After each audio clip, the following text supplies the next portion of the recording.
Hi everyone, hope you're well. So, it's been a couple of days. Do apologise, it's just been a bit busy with work and family and just, life. But what I'm going to go through today is 2 questions. Someone's messaged in the last video, can you help me with the raid deck combinations? So what raid decks to use on what titans? And the second question was how to get to 10k, because I'm stuck at 6.k or something like that. So the first question, raiding. Now I've got some raiding to do, so I'll just go through that in general.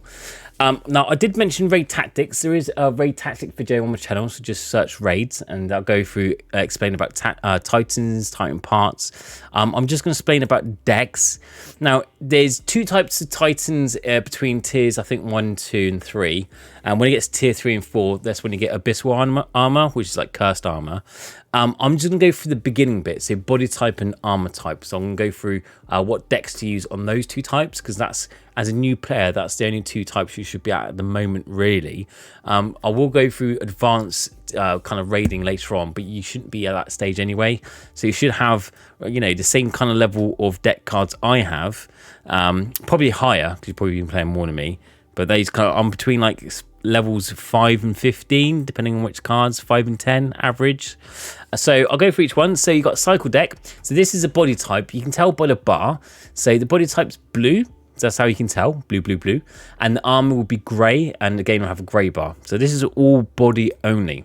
So I'll do cycle deck because mostly there's all body parts exposed. So this is a cycle deck. This one, it could be used on both armor and body. So it doesn't matter which one, if it's armor or body. It tends to work a bit stronger on armor, though. I do find if you've got a mix of armor and body, fantastic. Because it's a cycle deck, what we mean by cycle deck is essentially you hit in as many exposed parts. So if you had, for example, 2 or 3 parts on armor, you might hit all of them with this deck. But if you did, say, a body cycle, which is body only, you ignore the armor and just hit the body type. So you might have like 5 body parts exposed, so you'd only hit those parts, and vice versa. And the whole point of the cycle deck is to hit as many, well, basically cycle. You go around in a circle. You include the torso, but it's essentially going around in circles. So I've done that one. I'll do another one. This is the second cycle deck. This is a bit more complicated because it's a fusion. So with the other cycle decks, you literally just do like 1, 1, 1, 1, that kind of quick, it's like 1 second count. So you do a little circle in each bit. With this fusion one, you got to time it a bit more because you got to time it with the explosions. So what you need to do is, again, same count, 1, 1, 1, 1, 1. But you need to be just behind the last explosion. So I'm going legs to top, and when I get to the arms to legs to heads, arms to legs to chest to leg to hand to side. Just before it explodes, you should be just behind it. See, you might need some practice, but you don't want to be overlapping, because if you're overlapping the fusions, you're not letting them detonate, then you're not going to accumulate as much proc or damage as you would like.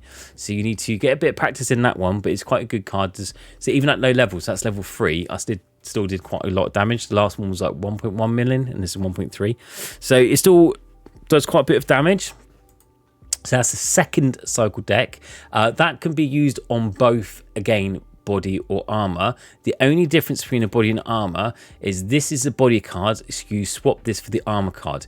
So this, you see this little support card there, you swap it with where's the armor one? Do this one.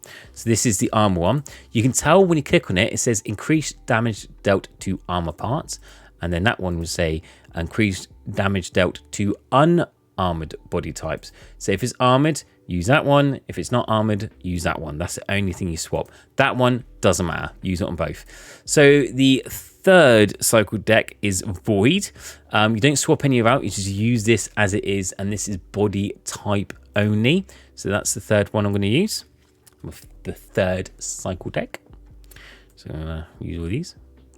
Again, this one you don't have to worry about a fusion. Just do 1 second count. 1, 1, 1, 1, 1, 1, 1, 1. That's pretty much it. You can time it if you do a little circle. That's pretty much 1 second anyway. So if you go like that, that's yeah, on a mobile phone it's much more easier. So this is a third cycle deck, again body type only. There we go. That's much higher. It's much better. And let's have a look. So we've got any more cycle decks at disposals. No, single. What else we got? That could be that. Yeah, okay, I could use that because this is a chain of vengeance, and that's between all chain parts. So that's a cycle deck as well. With that explosion, it's a one body part, but you can use it as a cycle because it just detonates on certain parts anyway. But that is just a limb part, and so that just be like the shoulder, arms, and legs, not the head and torso. So what I'll do is I'll swap that. And then that would be a cycle deck, but because it's all burst card, you never ever do all the same type because it doesn't do as maximum damage as you wish. So I probably wouldn't use it in that combination. Probably use something else. I won't use that because that's not a very good cycle deck. I'm just using it for the sake of using it up. All right, so there's no that many cycle decks. I would recommend just those three, so that one, and the void one. So I'll do single hits next. That's single hit type. So again, it's a limb. Then it's a body type and a fusion. That's a single body type. That's very strong. That's one body type. And then you've got CSB. Where is it? That one. That's a single body type. So I'm going to check which is the highest armor. So look, highest health, and that's the head. So that's one we'll be concentrating on. Let's go through head. So with this one, if you can change the middle, well, I see middle bit. So this is Moonbeam, which is chest, and that's head, because it's got a picture of a head. So that's the only thing you'd change would either be if you do a torso head, or if it's neither, you use this one, which is any body part. So this is any body part. This is head only, and that's torso only. But because I'm just doing head only, I'm using that, which will save me the body card for something else. So that's the theory behind it. You're best off doing specific body part, like head only, torso only, and leaving the body one, the body all types for something else, because that gives you more options, more choices. So this is the head, and then I'll see which is the highest health after that and use the top. The reason I'm trying to get the highest health down first is because I want to keep as many parts showing so people can still use cycle decks. Because say, for example, I took away all the lowest limbs first. That means it's less chance of people using cycle. So it narrows down their choice of what they can use. So you want to have both cycle and single body parts, but try to use your cycle decks first. That's why I use my 3 cycle decks first, then going for singular ones. All right, what's got with that one? So what's the highest body part now? It's still the top one. So I'll use that on the head because it's still the highest. Again, you can use the team tactics, which is the morale, the team builder for extra damage and attack. I'll explain that in a second because I want to do the single attack first. So these, again, you don't swap any out, you just do single body part. Just try to do small circles. The little fairies will go towards you. Just make sure you don't miss any because you lose damage. So try to stack them up. If you think you've missed one, you can quickly like zoom out to get it like that, like I just did there. You won't get it won't be as best as damage, but it might still just count if you're lucky. So keep doing it. Even when the count was finished, I find to carry on doing it. See, look, they're still coming in, just because you might get that delay, that split second delay, and miss the extra fairy that went across. So that's another one. So it's still the highest one. So let's do another. See, this is what I mean by team tactics. So this team tactic card increases damage dealt to Titan Lord. Attacking with team tactics increases your entire clan's morale. So what it means by clan's morale, so if you go to, is it on info? Whereabouts would I see it? Oh, there you go.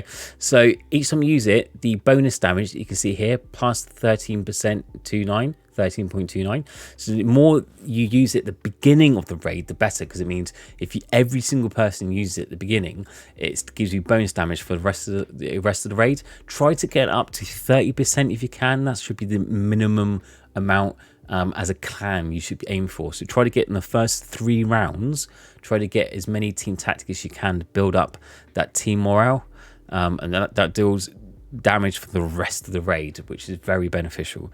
So that should be really one of the first decks you use. It doesn't deal as big as damage as the rest, but as I said, it's stackable. So even if you all do use it, it's definitely worth it. So let's see how much damage that's done. Just over a mil. And we're still doing singular decks. So this is all body type decks I'm using now. So all body type. I'm just trying to fill in the gaps now. So VM. All right, so it gets a bit more hard now because I've had loads of attacks because I haven't really bothered doing it. So I've been a bit naughty. So I'm going to see if I can combine some remaining decks. So it's a limb. There's a torso one. I'll go for torso. So that's a torso. That's a torso. And that's a torso. So these two are torso, and that's torso and head. And it's not all the same. So that should do a favourable amount of damage. So this is not an ideal deck to use. You should have used, because you get normally 6 decks per cycle.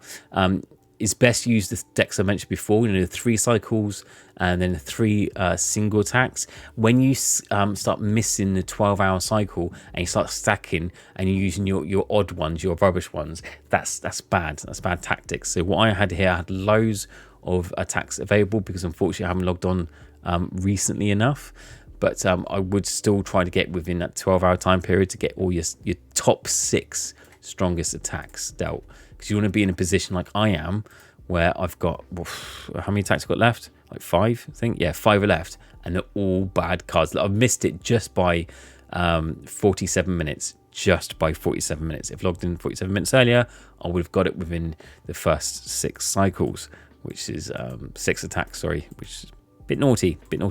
So what I've got left, I've got armored cards left. Well, that's not very helpful. So I've got a limb. I still add 2 limb cards. I'm definitely use that. I think I'm gonna do. Come on, limb, and there was another limb one. Where is it? There it is. And then I'm gonna use this chain one. I don't really use chain one. I didn't find this chain one to be that good, to be honest. I've leveled it high and didn't seem to do it good. Now this should be limb only. So really, you should just be doing limbs. I'm going to include the head because it's easier to go through it than to go over it like that. But I'm just concentrating on just hitting the limbs with this one. There you go. I'm chaining them all up. Look at those chains. Can he move? I don't know. Probably not. Again, little circles in these. I reckon this will be quite low. Under 1 million. That's my gut feeling. 600 maybe. Oh, it's 1 million. Ah, not as bad as I thought. I thought it was going to be quite low. Ah, pleasantly surprised. Okay, and what else we got? Rubbish stuff left. That card is used on an armor part when there's body exposed. So if say for example, I don't know, chest had an armor on it, I can use armor. Like this is another armor card, and then something else, and that will hit. Obviously, you deal damage to armor, but it hit the exposed body parts as well. There's not much left because it's all armor stuff. So, see, yeah, skeleton increase. At least there's one skeleton. Increased damage dealt to armor parts. There's armor. That's Victory March, which is used when there's any like more exposed skeletons. That's used on the cursed parts, which we're going to go through now, and that's armored as well. So the only non-armor parts are these 3. So I'm going to use these, but they're all the same, which I don't like using the same ones because, well, yeah, they're just, it doesn't give much damage if it's all the same type. I'm going to show you what I mean. Anyway, just out of curiosity. Oh, drop something. So these are all the same types, and I'll probably see how low it's going to be. We'll see. So they've all been around about 1 million damage plus. So one being like, well, I think what's the highest? 1.3 or something, 1.4. So this is all 1 million. Let's see what ends up with this. All the same type. And then I'll go for the second question of the day. Right, here we go. 51. Seal it. Yeah, 500,000. 500,000 and 50. So yeah, that was half. So if you stack them all together, bad choice. So the second point of the question was, I'm at 6,000k. I'm stuck at reaching 10k. How do you push? So at the moment, if you're at that point, I doubt you would have had all the artifacts by now at 6,000 stages. So there's tons of way you can progress. If your fact you're slowing down at 6,000 tells me you're doing something wrong. On my previous road to endgame, so basically from zero, I went from 0 to 80,000 stages without slowing down once. At not one point did I hit a wall or stall or slow down or struggle to progress. So if you are experiencing that, if your run times are like an hour long, or you're every time you push you're gaining like little to no stages, then there's probably 3 or 4 things that are causing it. One, you're pushing continuously. If you're continuously pushing, like you're pushing every single run, that's why you're going to hit a soft wall or hard wall, because you're using all your resources every single time, all the time. You're not banking anything, so you're just doing like small races, like small pushes. So that's why I always recommend you only push in tournaments. So that's Wednesdays and Sundays. Now the second reason you're only doing tournaments is because you want to get first place. As a free-to-play player, if you want to spend any money, the most prizes in this game are from tournaments. So in first place, you can see 1,000 diamonds. You get 8 skill points. Other ones you get crafting shards, which you need earlier on. Crafting shards are very important. Also, pets are very important. You can get a lot of pets in tournaments. So you want to be aiming for first place. Now, if you push all the time, that's going to make that extremely harder to do. So that's why I say save all your resources and only push in tournament. So in between tournaments, you want to be level up your books of shadows. That's your BOS as high as you can. Now, I say high as you can, a reasonable amount, like, between 50 to 70% is absolutely fine. I've got mine like a 57. Some people go like 80%. That's great.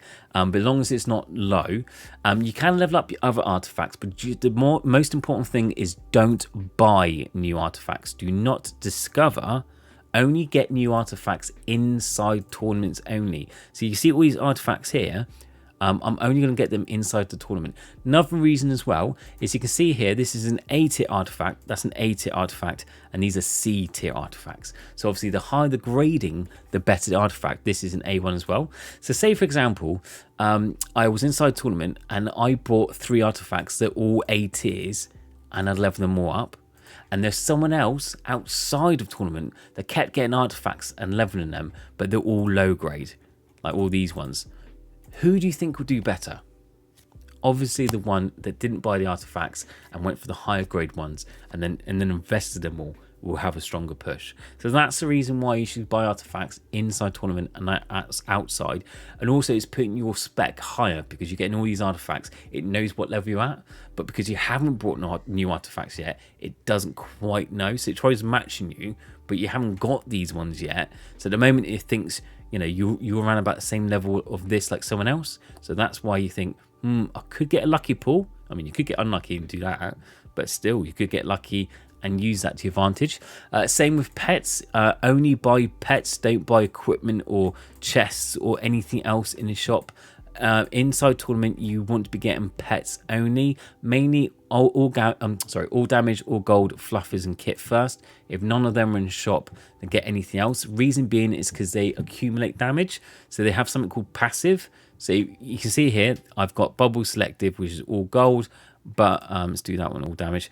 But all these ones, that one, I've got passive damage. I've got 3 times 3.7 all hero damage. I haven't got the item pet equipped, but I'm still getting this damage. I'm still getting this splash damage. I'm still getting this tap damage. All of this passive builds up, and you only get it when you reach certain levels. For example, when you reach level 40, it goes to 40%, 45 to 45%, or up to 100%. So your aim is to get all your pets to level 100 and above to get the 100% passive abilities, and these will all stack up. They're immensely strong. So that's why I always say buy pets, don't buy artifacts inside tournaments. So inside tournament you should get pet artifacts and pets. That's the main thing. Then you should be using a artifact optimizer to make sure that when you're leveling up your artifacts you're doing it correctly. Follow a build guide and join a decent clan. You want to join a decent clan to share build ideas, to share strategies, and also you want to be doing lots of raiding, because raids and tournaments are the main things that level up your talents, and this is what splashes through titans, because you probably notice when you get high levels you get more titans between bosses, and that talent pool is what helps get rid of that problem, slows you down. So going through a high level clan, using artifact guide and optimizer changes an hour-long run down to about 15 minutes, 15-20 minutes. That's a huge difference. So as you can say, if you use an optimizer, going to high level clan and using a build guide, and you're in a tournament, someone can do 3 runs, so basically 20-minute runs. They can do 3 times the amount of runs that you can do if your run time is over an hour long. So in an hour, you can collect only a certain amount of relics. So at the moment, I can collect 111 million relics, and someone who can do a 20-minute run can do 3 times as that compared to me. That's why it's really important to try to join a high-level clan. Do lots of raiding. Do not miss your raidings. You want to collect all that dust and get your talents up. Follow a guide. Follow an optimizer. Stop pushing all the time. It's a very long game. Take your time. Only push in tournaments. Get those pets. And also, what was the other thing? Yeah, was it pets and buy those artifacts. That's mainly it. You shouldn't have any problems. You should be able to go through up to stage 80. Is the next wall, really, if you follow that strategy, should only be once you've discovered all the artifacts and all the enchantments. The only thing that really powers you up is equipment. So when it gets to that stage, then you should start slowing down. But before that, there should be no problem at leveling to the 50, 60, 70s, 1,000. You should be at that stage. If you're slowing down at 6,000, that's the problem. If you've got any other inquiries, questions, leave a comment below. I'm happy to answer them. I'll ask the question about you. Why did you ask it? No, I'm happy to answer them. This is what I'm here for, and I love your comments and your support. So thank you very much, and I'll see you on the next video. Take care. Bye.